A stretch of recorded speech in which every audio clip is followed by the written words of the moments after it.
Hey you guys, it's Peter, and welcome to my channel, Peterisms, where I tell stories of my life and just little things that I've learned as I have grown into the person that I am today. And I had 3 books set out yesterday.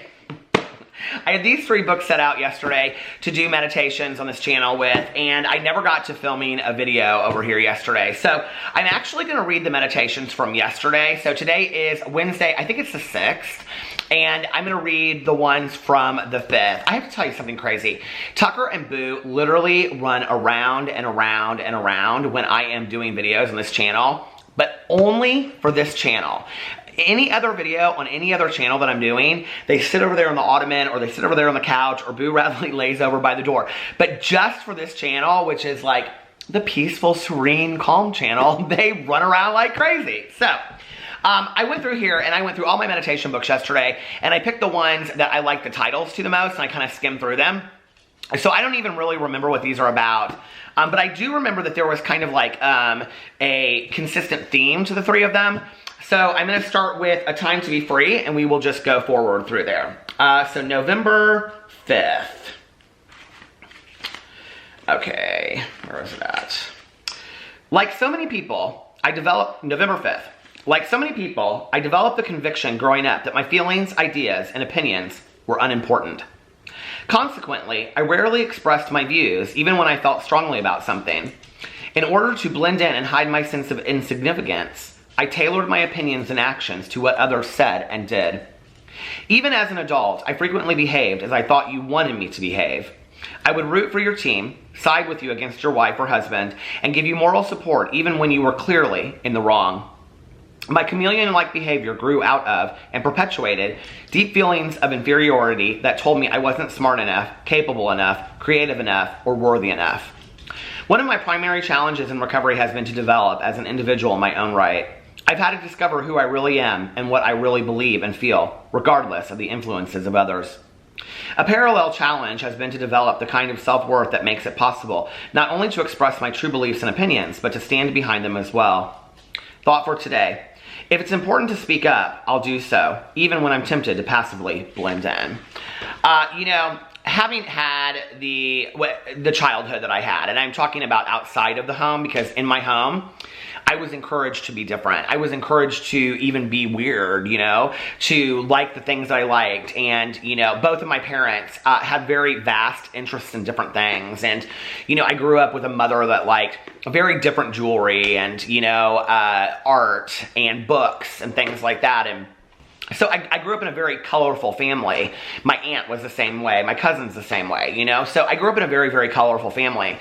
But then when I went to school, anything different about me stood out, you know, like stood out strongly. And different isn't necessarily good when you're growing up, you know. It's the thing that people want to make fun of. I was already a different kind of kid, you know. I was effeminate always, and, you know, people picked on me and people made fun of me. They bullied me. It was, you know, it was a tough way to grow up. Today, as an adult, you know, like, I think in almost every video I ever do, I have on, like, a hat and a t-shirt, right? And, but inside of my soul, you know, I am, like, this person that literally lives, you know, and dances to the beat of my soul. And, I very much have my own ideas, my own beliefs. I do not cater to the beliefs of others today. I do not live my life by the standards of others today. I am nobody's conformist. But I think it's also like a switch, you know, because like when I was growing up, there was like by the time I got to high school, it was almost like my friends and I, we would call ourselves individuals, you know, and we would say we were so different than everybody else. And we wanted to stand out. We wanted to be noticed for being different. You know, when we were in high school, we were punk rock, we were hardcore, you know. And so, you know, we tried to be different and we tried to not fit in because it was kind of anti-establishment. It was conformism and things like that. And but what was funny is that the older I get and the more that I like mainstream things, like if I like an Ariana Grande song or whatever, right? Like that is pretty mainstream. That's not like being, you know, listening to, it's like my brother-in-law. He always loves these bands. He lives in San Diego now. And he always listens to these bands that I've never heard of before, right? And so I'm always just like, well, what is that band? Because I like that band that you were telling me about or whatever. He always listens to these really like, you know, cutting edge bands that probably only play in bars in San Diego or something, you know what I mean? But it's like today, I realize that life is short and I want to like what I like and not like what I don't like and not feel like I have to make that fine for somebody else. And I also want to be my own person and be, you know, dance to the beat of my own drum because it's my life and I only have one life. I'm not giving it to somebody else. I was telling this story the other night to some people, you know. One of the things that was really, really hard for me, I may have talked about this on my vlog as well, for a long time, was that, you know, I would never say the words boyfriend or even when I got married, husband, to people that I didn't know if they were comfortable with that term or if they understood that, what that meant. So, you know, if I would say to them, like, I'm not a big, the words lover and partner are not words that I use in my vocabulary. I've always used boyfriend or husband, because that's what they were. You know, I had boyfriends and now I have a husband, and you know, before that I had a fiance. Fiance was one that was really tricky, and this applies a little bit more to this. If I said fiance to people, I thought that they would get kind of like the mixed message, right? Like they'd be like, is he engaged to a woman? Like, what's going on here? They wouldn't know, you know, they'd be confused, and then I would have to explain it to them. So often, because I didn't want to make other people feel uncomfortable, I wouldn't say anything at all. I wouldn't say boyfriend, I wouldn't say husband, I wouldn't say anything because I didn't want other people to be uncomfortable. Wow, I was willing to give up parts of my life so that other people weren't uncomfortable with their bigoted feelings about the world. You know what I mean? Like, isn't that interesting, you know? And I don't do that today. I always say husband, and if other people have an issue with it, that's other people's issues with it, you know? Those people's issues are their issues. They're not my issues.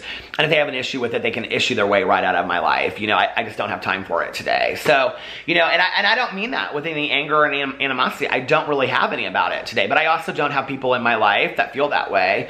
You know, it was interesting. I was talking to a friend of mine that's a little bit older. You know, she's in her late 60s, not too long ago, and we were talking about like belief systems about things, and she said that somebody that she was like, had as a friend for a long time, like surprised her by something that she said, and she said, so, you know, she won't be in my life much anymore, and I said, really, like you would do that? And she said, oh yeah. She said, you know, like that's something that I really pretty strongly, you know, believe in, and this was kind of like a human issue, you know, it was like a really like a human issue about how we view the world and things like that, and like from a, you know, like human rights kind of point of view, and you know, and she's like, yeah, she's like, I don't tolerate that in my life, and she's like, and even less so the older I get. And I think it's an important thing, you know, it's like, what level do we want to just fit in because it's just easier? Sometimes I think it's important to stand up for what you believe in and have a point of view. And it doesn't always have to be something, you know, like highly political or highly philosophical or those kinds of opinions. It can be opinions just about things to do with somebody's, you know, like the way that they're treating somebody or, you know, whatever. I don't always insert myself in the middle of things. That doesn't seem to go well for me, I have learned. For me. I can't, you know, tell somebody else what to do with their life. But for me, I have found that when I insert myself into the middle of things, it doesn't seem to go real well. So I try to kind of just stay over and do my things. But there are times, you know, that I will, like, okay, if it was my best friend, Tanya, I would say to her, do you care if I put my 2 cents in about this? And she usually says no. But sometimes she'll say, not tonight, I'm not really in the mood for it. You know, I'm having some feelings about something. So we're pretty open with each other about that, you know? Other people that I don't feel so comfortable about having to say to them first, like preface it by saying, do you care if I give you my 2 cents? I just don't give them my 2 cents anymore. You know, I don't need that. I don't need the trouble that goes along with it. And I just stand over here and live my life and dance to the beat of my own rhythm. And that's what I do over here.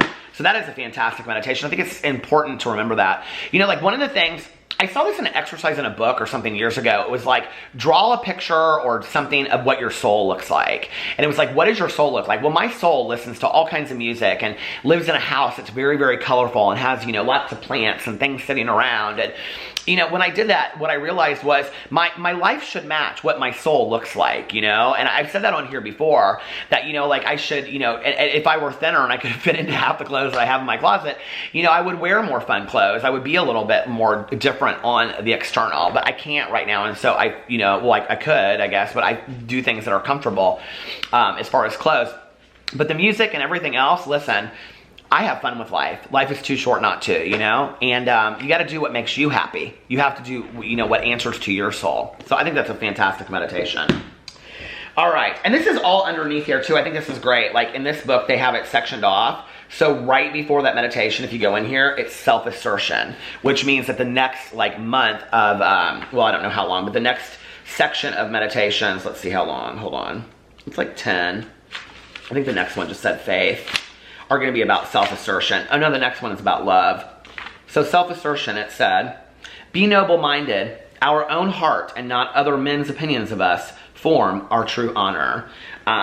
You know, my dad always says the saying from the Bible. He's not a real biblical person, but my dad grew up going to parochial schools. And so he has basically the entire Bible memorized. And, which is kind of funny because in life, my dad, when people come at him with biblical stuff, he kind of uses it back against them again, you know? But anyway, you know, one of the things that my dad would say to me when, you know, I always wanted to be different or do something that was considered weird to other people, you know? My dad would say the biblical quote, and I don't know it by heart, but it's, you know, I do not live to the beat of the other man's drum or something to that. You know, I'm not here for other people's applause. I'm here to make myself happy in life, you know? I can't remember what the quote is, but it's something to that degree, you know? Okay, let's go on to the next one, and this is from the language of letting go. I haven't read from here in a long time. Okay, November 5th, this was yesterday.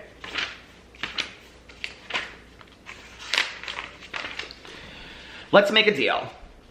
The relationship just wasn't working out, and I wanted it to so badly. I kept thinking if I just made myself look prettier, if I just tried to be a more loving, kind person, then he would love me. I turned myself inside out to be something better, when all along, who I was okay. I just couldn't see what I was doing, though. Until I moved forward and accepted reality. Anonymous. One of the most frustrating stages of acceptance is the bargaining stage. In denial, there is bliss. In anger, there is some sense of power. In bargaining, we vacillate between believing there is something we can do to change things and realize there isn't. Or realizing there isn't. We may get our hopes up again and again, only to have them dashed. Many of us have turned ourselves inside out to try to negotiate with reality. Some of us have done things that appear absurd in retrospect once we've achieved acceptance. If I try to be a better person, then this won't happen. If I look prettier, keep a cleaner house, lose weight, smile more, let go, hang on more tightly, close my eyes and count to 10, holler, then I won't have to face this loss, this change. There are stories from members of Al-Anon about attempts to bargain with the alcoholics drinking. If I keep the house cleaner, he won't drink. If I make her happy by buying her a new dress, she won't drink. If I buy my son a new car, he'll stop using drugs. Adult children have bargained with their losses too. Maybe if I'm the perfect child, then mom or dad will love and approve of me, stop drinking, and be there for me the way that I want them to be. We do big, small, and in-between things, sometimes crazy things, to ward off, stop, or stall the pain involved with accepting reality. There is no substitute for accepting reality if that's our goal. But along the way, we may try to strike a deal, recognizing our attempts at bargaining for what they are, part of the grief process, helps our lives becomes manageable. Today, I will give myself and others the freedom to fully grieve losses.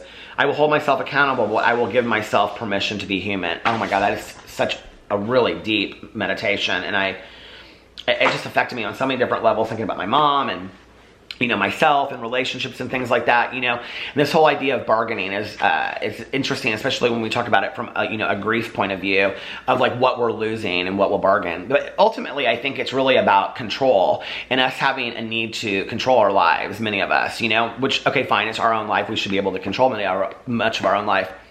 But I think acceptance is in realizing that there's a lot of our lives that we can't control. There's a lot that happens to us that we have absolutely no control over whatsoever. And some things are just going to happen. And some things, you know, I've had to realize this, that are just, they are, you know, fruit stands on the side of the road on my, I mean, I'm making this up, but they are fruit stands on the side of the road on my journey of life. They really are, you know.